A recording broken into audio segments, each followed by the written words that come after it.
Bistado sa 2 tindahan at isang warehouse ang halos 6 na milyong pisong halaga ng mga pineke umanong cellphone spare parts. Bukod sa iligal, posible pa yang magdulot ng peligro. Nakatutok si John Consulta, exclusive. Bit-bit ang search warrant. Pinasok ng NBI Fraud and Financial Crimes Division ang 2 tindahan sa Quiapo at isang warehouse sa Valenzuela. Ang target, mga pineking produkto. We are here to serve a search warrant for violation of trademark infringement. Ang trademark na hanap namin. Sa loob ng mga establishmento, tumambad ang libu-libong counterfeit ng mga LCD at spare parts ng cellphone. Ayon sa NBI, nag-ugat ang operasyon sa reklamo ng isang kumpanya dahil sa umano'y talamak na pagbebenta ng mga produkto nila na ginagawan ng peking bersyon. Ng ating mga ahente nagkaroon ng sarili nilang test by operation, mahihirapan talaga ang bibili na i-ascertain kung peke ito o genuine. Ayon sa NBI, nagkakahalaga ng 5.7 million pesos ang kabuuang halaga ng mga sinamsam na peking cellphone spare parts. Walang pahayag ang mga may-ari ng tindahan at warehouse na sinampahan na ng reklamo. Violation ng Section 155 of Republic Act 8293, which is the Intellectual Property Rights Code of the Philippines. Malalaman natin kung saan nanggagaling ang pera, saan dinadala ang pera. And looking into those documents, baka mag-file din tayo ng corresponding violation ng anti-money laundering. Paalala pa ng NBI, hindi ko mumura, hindi ko gumagana, yan ang tangkilikin natin. Una, maliban sa its counterfeit. Pangalawa, hazardous siyang mga yan. Para sa GMA Integrated News, John Consulta, nakatutok 24 oras.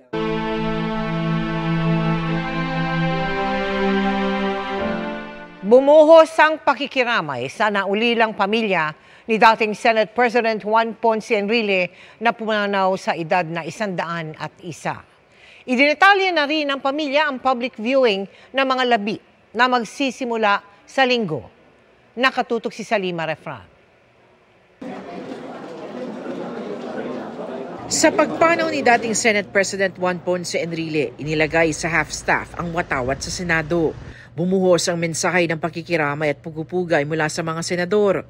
Kabilang ang ilang nakasabay sa Senado ni Enrile o Manong Johnny. Handa rin ang Senado na magsagawa ng necrological service. We leave it to the family.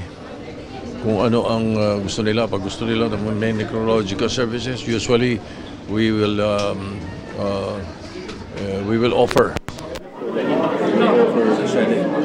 Nagpaabot rin ng pakikiramay si Vice President Sara Duterte. Inaalala po namin ang kanyang contribution sa ating bayan. Magkakaroon ng public viewing ng mga labi ni Enrile sa November 16 hanggang 18 at November 20 hanggang 21.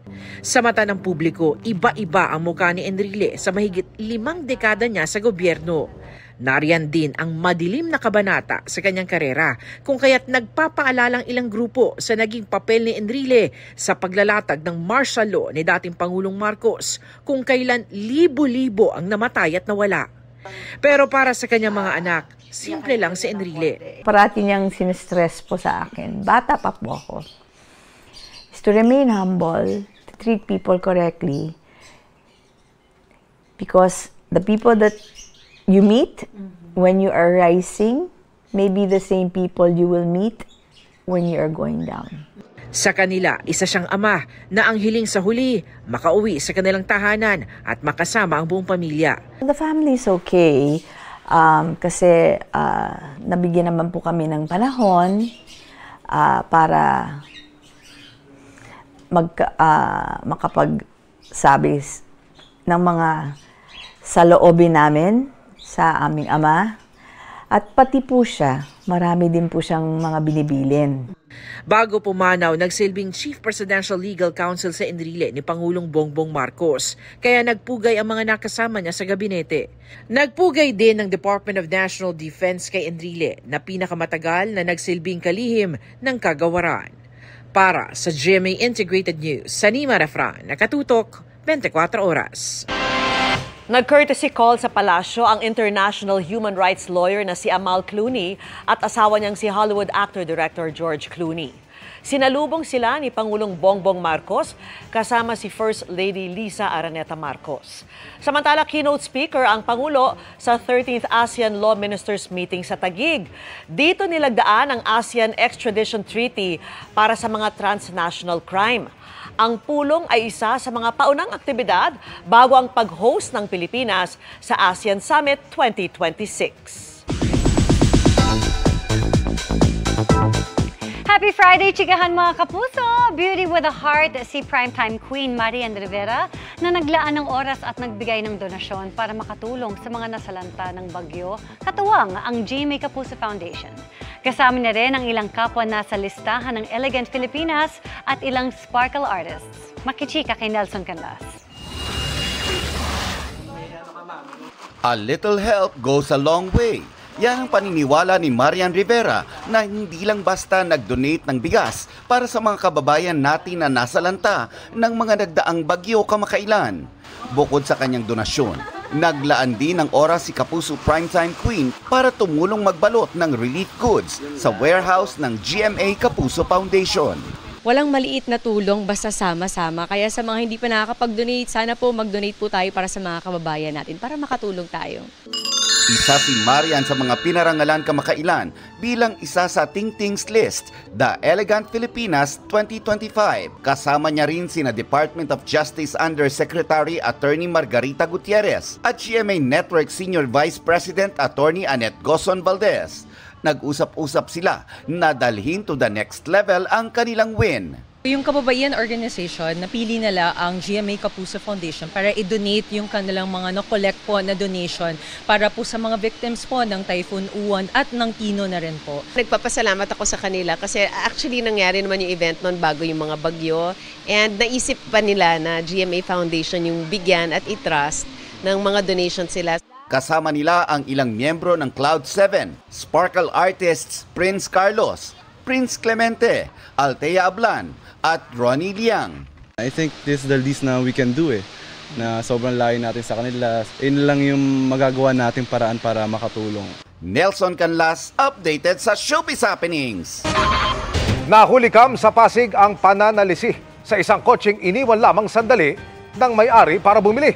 Naaresto rin kalaunan ng suspect na namumuntirya talaga ng mga nakaparadang sasakyan sa palengke. Narito ang eksklusibo kong pagtutok. Sandali lang pumarada sa tabing kalsada ang kotseng ito para may saglit na bilhin ng may-ari pero mabilis ding pinuntirya ng kawatan. Ang pintuan sa driver's side, mabilis itong binuksan at sinikwat ang naiwang bag sa upuan. Pagkatapos, nagmamadaling tumakas ang lalaki. Agad na nakapagsumbong sa pulisya ang complainant. Nasalisihan at nakuha sa kanya yung kanyang bag na nagalaman ng wallet, ID, cash, at saka mga iba't ibang dokumento. Kinagabihan. Naka-stripe? Oo, naka-stripe. Sige. Ayun.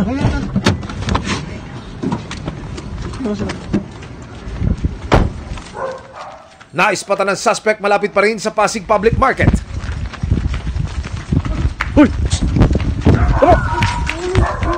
Arestado ang suspect na ayon sa pulisya ay nasa likod ng bukas kotse at tumatarget sa mga pumaparadang sasakyan. Ang kanyang area of operation dito sa palengke at tinataon niya sa mga rush hour. Kaya paalala ng mga otoridad sa publiko, ilak ang sasakyan pagbababa. Humihingi na rin po ako sa pasyensya sa nakawang ko po. Hindi na po maulit yun. Naudyukan lang rin po talaga ako nun. Para sa GMA Integrated News, Emil Sumangil, nakatutok 24 oras.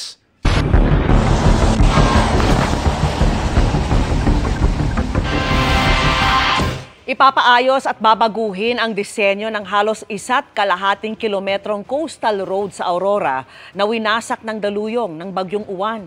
Hindi na umano uubra ang simpleng riprap na natuklasang walang bakal ayon sa DPWH. Nakatutok si Ian Cruz. Riprap to di ba? Yes. Walang bakal. Yes, walang bakal. So kailangan talaga, papagitan na natin, tataasan na natin. Hindi lang basta babakalan, kundi iibahin na ang disenyo pag inayos ang bahagi ng Baler Kasiguran Road na nasa Dipakulaw, Aurora. na winasak na mga daluyong ng superbagyong Uwan. Hindi pa masabi ni Public Works Secretary Vince Dizon kung substandard ang proyekto. Pinapa-check ko pa rin kay Yusek Lara sa mga engineers natin, pero confirm na wala talagang bakal kasi doon sa lumang design wala talagang bakal. Pero sabi niya, isinunod naman sa disenyo ang 2 dekada ng kalsada. Pero hindi anya uubra ngayon ang simpleng riprap lalo't nakaharap sa madalas na nagngangalit na karagatang Pasipiko. Kaya hindi lang ang nasirang bahagi ang gagawin sa loob ng 1 taon, kundi ang buong halos 1.5 kilometrong coastal road. Bagong design na, may bakal na siya, matibay na bakal at bubuhusan na natin ang buo. Kasi ito, riprap lang to, so combination to ng bato tsaka ng simento. Bukod sa pagkapatibay nitong kalsada, lalagyan din daw ito ng wave deflector para yung mga tumatamang alon ay babalik lamang sa dagat. Lalatagan din daw ito ng hexapad o yung tila ba malalaking mga jackstones para magpahina sa mga tumatamang alon. Pareho ring disenyo ang gagamitin sa pag-ayos ng kalsadang winasak din ng daluyong sa sitio Digisit ng Barangay Zabali sa Baler naman. Kasabay na nasira noon ang bahay ni na Rosalie na nasa tapat ng kalsada. Nakalikas man, wala nang natira sa tindahang nagsisilbi nilang kabuhayan. Sa mga gandang loob po, nananawagan po ako kung willing po kayong tulungan po uli kami na makabangon po uli. Gusto lang po namin ulit maibalik yung aming sari-sari store po at street foods. Humihingi rin ng tulong ang mga tauhan ng ilang resort, kabilang ang isang halos lamunin na malalaking alon ng bumagyo. Ngayon, ganito na ang sinapit ng dating dinarayong beach resort. Hindi lang sana all kami lilikas at dala kami sa may taas.